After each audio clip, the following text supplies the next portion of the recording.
प्रियंका गांधी की गंगा यात्रा पर बीजेपी ने पलटवार करते हुए कहा कि कांग्रेस का पूरा कुनबा भी अगर यात्रा कर ले तब भी यूपी में कांग्रेस 2 का आंकड़ा तक भी नहीं पहुंच पाएगी। तो प्रियंका की गंगा यात्रा पर बीजेपी ने पलटवार किया है और कहा है कि अगर प्रियंका का पूरा कुनबा भी यात्रा कर ले तो भी आंकड़ा 2 के पार नहीं पहुंच पाएगा। दरअसल ये बीजेपी दावा कर रही है कि जो प्रियंका गांधी आज शुरुआत कर रही है बोट यात्रा की और प्रयागराज से ये शुरू होगी वाराणसी तक, इसको लेकर के अब निशाना साधा गया है कांग्रेस पर। लोकसभा चुनाव के लिए किसी पार्टी में बैठकों का दौर है तो कोई चुनाव प्रचार के लिए उतरा है। प्रियंका गांधी आपके राज्य में हैं, लखनऊ दौरे पर हैं और गंगा यात्रा भी करेंगी प्रयागराज से वाराणसी तक। कितनी चुनौती मिलेगी? पूरा कुनबा एक साथ बैठ करके यात्रा कर ले, प्रचार कर ले, प्रसार कर ले, बैठा कर ले, सभा कर ले, तो भी जो 2 का आंकड़ा था 2014 में उसको भी छू नहीं पाएंगे। लेकिन प्रियंका गांधी से आप लोग को डर नहीं है क्योंकि कांग्रेस की बहुत आकर्षक व्यक्तित्व हैं और कार्यकर्ता भी उनसे उत्साहित रहते कांग्रेस पार्टी के। आपको लगता है 2014 और 2017 का उनका प्रचार ध्यान में नहीं है?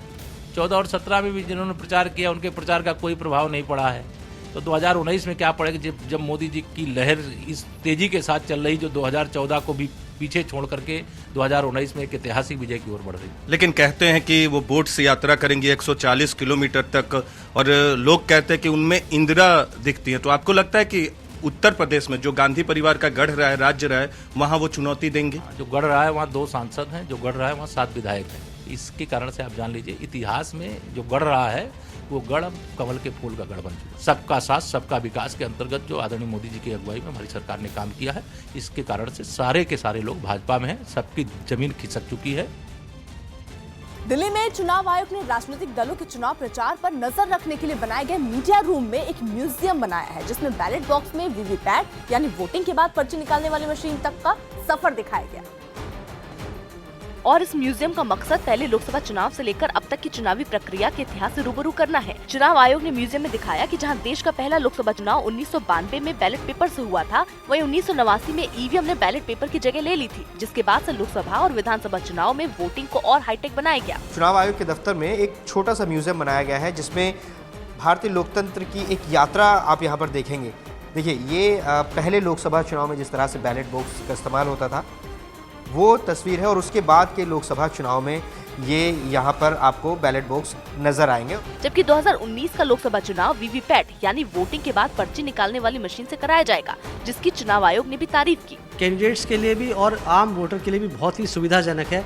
आप इसमें खाली बटन दबाइए और आपका वोट अंदर चला जाता है। इसमें काउंटिंग में कुछ ही घंटों में आपका पूरा फैसला हो जाता है। यूपी के आजमगढ़ में पटाखों की गोदाम में भीषण आग लग गई, जिसके बाद गोदाम में रखे पटाखों में जोरदार धमाके के साथ ही पूरी बिल्डिंग धराशायी हो गई, जिसके मलबे में 3 बच्चे दब गए, जिन्हें निकालने के लिए मौके पर लोगों की भारी भीड़ जमा हो गई। वहीं हादसे के बाद इमारत का मलबा सड़कों पर फैल गया, जिनमें आग धधक रही थी, जिस पर लोगों की मदद से फायर ब्रिगेड की टीम ने काबू पाया। जबकि मौके पर पहुंची पुलिस लोगों को वहां से हटाती नजर आई। वहीं कुछ लोग पुलिस और फायर ब्रिगेड की टीम की मदद करते दिखे। इस हादसे में अब तक 5 लोगों की मौत हो चुकी है, जबकि 10 लोग घायल हैं, जिनमें 5 की हालत गंभीर है और उन्हें एम्बुलेंस से हायर सेंटर इलाज के लिए भेजा गया है। हालांकि इस बात का पता नहीं चल पाया है कि पटाखों के गोदाम में आग कैसे लगी थी। बिहार के खगड़िया में लूट के इरादे से 2 बदमाश एक दुकान में घुसे और दुकान पर पिस्तौल तान दी। इस घटना का एक वीडियो भी सामने आया, जिसे चेहरा छिपाए 2 बदमाश एक दुकान के अंदर दाखिल होते दिखाई दिए। उस वक्त दुकान के अंदर दुकानदार काउंटर पर बैठा था, जबकि कुछ लोग सामान खरीद रहे थे। इसी दौरान एक बदमाश ने अपनी पिस्तौल लोड की और दुकानदार को धमकाने लगा। जवाब में दुकानदार ने हिम्मत दिखाते हुए बदमाशों को भागने के लिए कहा। चेतावनी के बाद भी जब दुकानदार पैसे देने को राजी नहीं हुआ तो एक बदमाश ने उन पर पिस्तौल तान दी। हालांकि पिस्तौल देखकर भी दुकानदार नहीं घबराया और उनसे भिड़ गया। काम न बनता देख दूसरे बदमाश ने उन पर पिस्तौल की बट से हमला किया। इसके बाद दुकानदार गुस्से में आ गया और उन्हें पकड़ने के लिए लपका। उनकी हिम्मत देख दोनों बदमाश भागने लगे। हालांकि दुकानदार ने कुछ दूर तक उनका पीछा भी किया, लेकिन वो मौके से रफू चक्कर हो गए। बिहार महागठबंधन में सीट बंटवारे पर टकराव लगातार बढ़ता जा रहा है। बीजेपी के खिलाफ लड़ाई में कांग्रेस, आरजेडी, उपेंद्र कुशवाहा की आरएलएसपी, जितिन राम मांझी की पार्टी और शरद यादव समेत कई और छोटे दल साथ तो आ गए हैं, लेकिन 40 लोकसभा सीटों के बंटवारे में सभी पार्टियों को खुश कैसे किया जाए, इसका फॉर्मूला अब तक तय नहीं हो पाया है। खबरें हैं कि कांग्रेस अभी 10 से कम सीटें लेने को तैयार नहीं है। उसने आरजेडी के 7 सीटों के बाद 9 सीटों के ऑफर को भी ठुकरा दिया है। दावा है कि कांग्रेस की तरफ से 11 सीटें मांगी गई हैं और वो इससे कम सीटों पर लड़ने से साफ इनकार कर रही है। वहीं कांग्रेस के अड़ने की वजह से आरएलएसपी के उपेंद्र कुशवाहा भी 5 सीटों से एक भी सीट कम लेने के लिए तैयार नहीं है। वहीं जितन राम मांझी भी 5 सीट पर दावा ठोक रहे हैं। इसी गहमागहमी के बीच कांग्रेस ने अपने सभी प्रमुख नेताओं को दिल्ली बुलाया है। उत्तराखंड के ऋषिकेश में गंगा नदी में नहाने के समय सेल्फी लेने के चक्कर में 4 लड़के डूब गए, जिनमें से एक लड़के को वहां मौजूद विदेशी महिला पर्यटकों ने गंगा नदी से बाहर निकाला और उसे किनारे पर लाकर बचाने की कोशिश करती दिखी। इस बीच एक महिला पर्यटक लड़के के सीने को जोर जोर से हाथों से दबाती नजर आई, जबकि दूसरी महिला पर्यटक लड़के के मुंह में हवा भरती दिखी। इस बीच मौके पर लोगों की भीड़ जमा हो गई। 1 2 3 4 बाद में लड़के को अस्पताल ले जाया गया, जहां उसकी मौत हो गई। बताया गया कि चारों लड़के कोटद्वार के रहने वाले हैं और ऋषिकेश घूमने आए थे, लेकिन नहाने के समय चारों दोस्त सेल्फी लेने के चक्कर में गंगा नदी में डूब गए। 3 को लोगों ने बचा लिया, लेकिन एक लड़का गहरे पानी में डूब गया। इस घटना के बाद पुलिस ने तीनों लड़कों को हिरासत में ले लिया है। उत्तर प्रदेश में बीएसपी से मतभेद की खबरों के बीच कांग्रेस ने महागठबंधन के लिए 7 सीटें छोड़ने का ऐलान कर दिया। ये ऐलान ऐसे समय में हुआ जब ये खबरें हैं कि बीएसपी सोनिया गांधी की रायबरेली और राहुल गांधी की अमेठी सीट से भी अपने उम्मीदवार उतार सकती है, जिसकी सुगबुगाहट शायद कांग्रेस में भी थी। इसलिए मायावती कोई फैसला लेते ही कांग्रेस ने पहले ही उत्तर प्रदेश में महागठबंधन के लिए 7 अहम सीटों पर चुनाव नहीं लड़ने का ऐलान कर दिया। कांग्रेस पार्टी आज गठबंधन के साथ ही समाजवादी पार्टी, बहुजन समाज पार्टी और राष्ट्रीय लोकदल के लिए हम इन तीनों के लिए 7 सीटें छोड़ रहे हैं। कांग्रेस में समाजवादी पार्टी, मायावती की बहुजन समाज पार्टी और अजीत सिंह की राष्ट्रीय लोकदल के लिए 7 बड़ी सीटों पर चुनाव नहीं लड़ने का फैसला किया है। कोई सीट जिसमें बीजेपी को फायदा होता हो, हमें 4 बार सोचना है। हम सिर्फ इसलिए चुनाव नहीं लड़ेंगे या हम ऐसे गठबंधन की सीट को मजबूत नहीं करेंगे जिसमें भी बीजेपी को फायदा हो।